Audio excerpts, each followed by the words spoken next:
Hey, welcome investors to the 40 Finance channel. Today we're talking about Apple stock, looking ahead for 2022.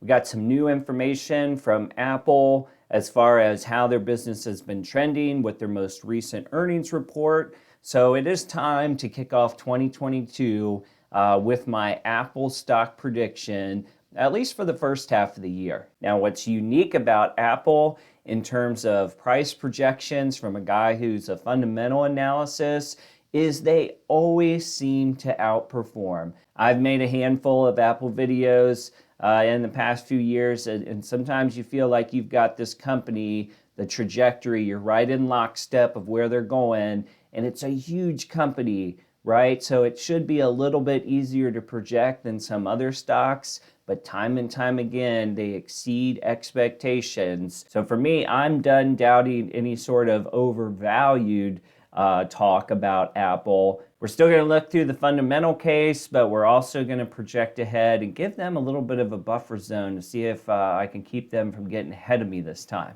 Big shout out to our sponsor today, Yahoo Finance Plus. Fantastic website. I use it every single day, and I've partnered with them on this video to bring you a special offer. If you want to try out Yahoo Finance Plus, there is a promotional link in the description of this video, and as you see on the screen here, 40% off your first month of Yahoo Finance Plus. This is on top of a 14-day free trial you can get just by signing up. I can tell you, as a daily user of Yahoo Finance Plus, there's a ton of awesome research tools in there. So definitely check out the link and take advantage of that 14-day free trial. All right, taking a look at Apple stock today here on February 8th. We've got a price of $173. And this is a year-to-date chart. It looks like the high was back in January 4th at 182. Obviously, we had some market weakness. It dropped to 155 at the low point of that. And now you're back up into the 170s. If we look at some of the trailing 12 months metrics, you got a P ratio of 28, EPS of $6 a share. Next earnings date won't come until May 1st.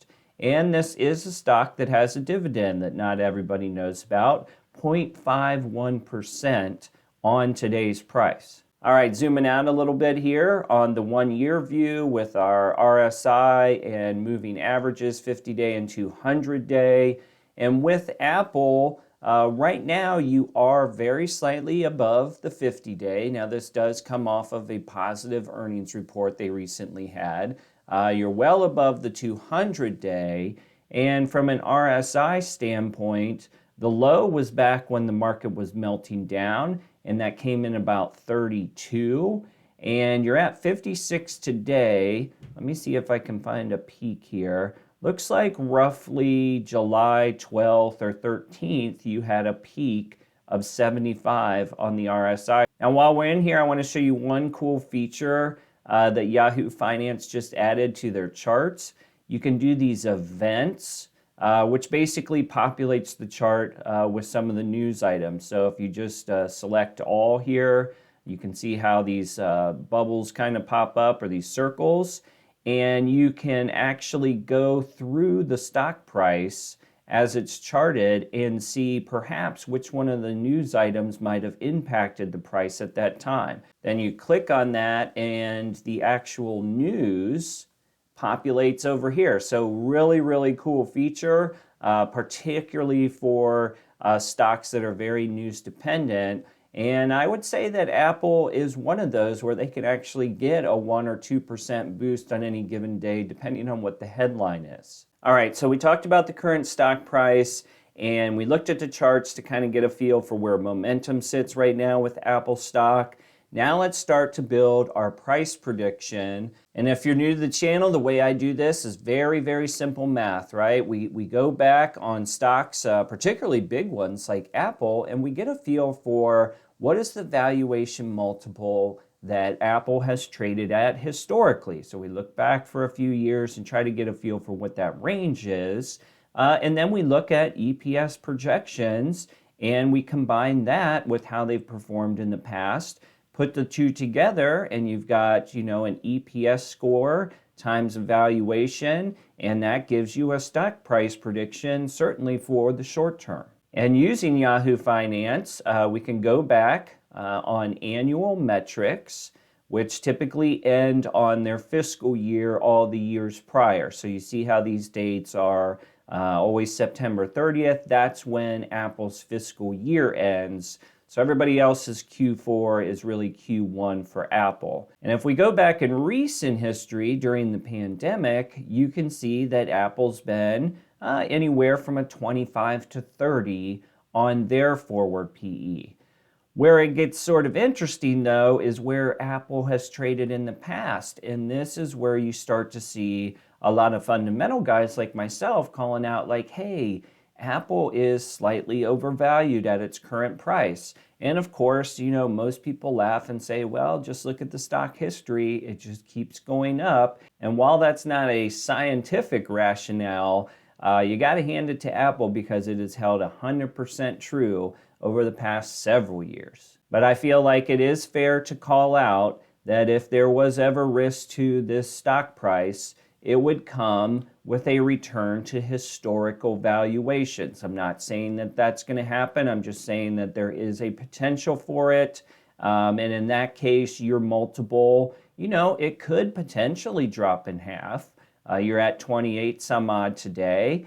And a 14, 15, 16 isn't too far out of the realm. You also have some higher scores annually on things like PEG ratio and price to sales, certainly compared to pre-COVID times. I am not going to project a return to historical valuations for Apple's forward PE, but I am going to cut a couple points off of this COVID era because I think just the rising interest rates and inflation could put some pressure on Apple. So with that, I'm going to assign a forward PE multiple of 24. All right, so I've got my multiple, 24x. Now let's try to figure out where EPS could land. Using this analysis tab on Yahoo, you get a really nice consensus view of where analysts are looking right now.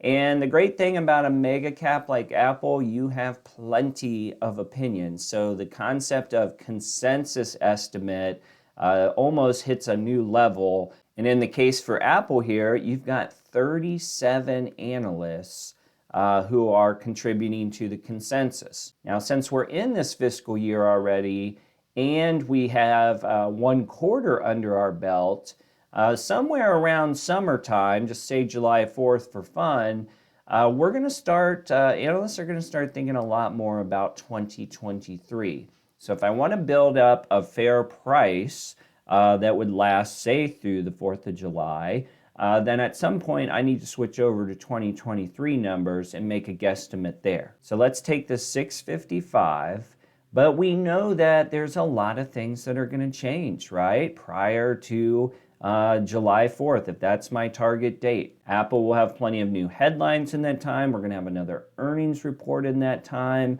potentially product releases. There's a lot that's going on in a big company like this. So I want to make sure that I'm not just accepting the 655. Let's go to their recent history and see how Apple has done versus projections. And in order to do that, we just scroll down here, earnings history. This is the last 4 quarters that Apple has reported.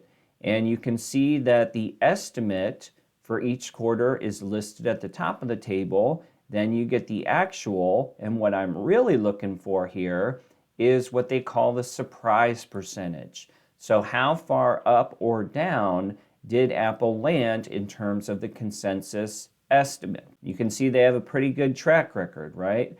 Plus 40% back in March of 2021, plus 28% over last summer, and even here recently, when we were worried about a lot of things in the holiday shopping season, they still managed to squeak out plus 11%.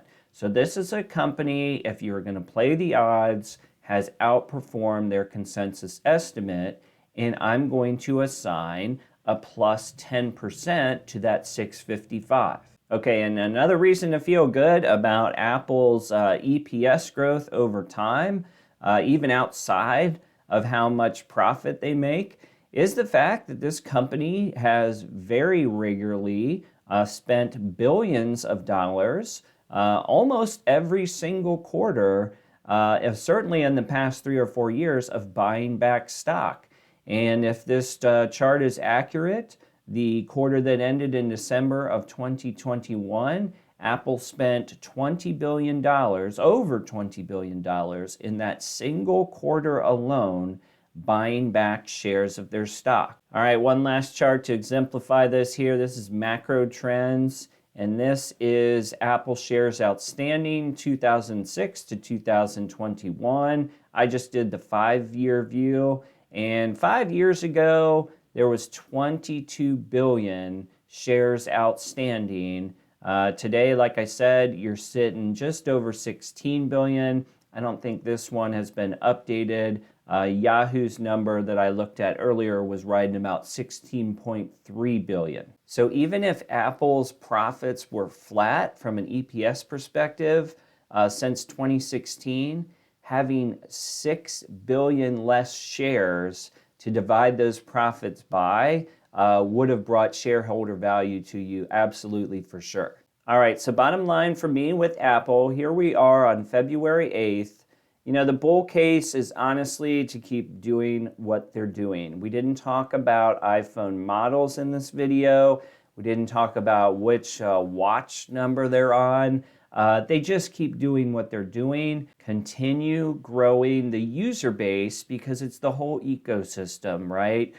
People get in with the phone or a watch or whatever they do, and then they buy other things, and then services tack onto it. It's a beautiful, beautiful model, and all Apple has to do is to continue to add people to the model, and they don't even need to do it at a 20% rate. Now, part of the bull case does have to include those incremental buyback advances. I would hate to see what would happen if those came down. That would eliminate a lot of support for this stock throughout the year. But I have heard no plans from Apple to discontinue their buyback program. And then lastly, on the bull case, you know, you got to keep expanding the product line. And in order to keep those product cycles humming along, there's got to be a new reason to swap in the old and purchase a new.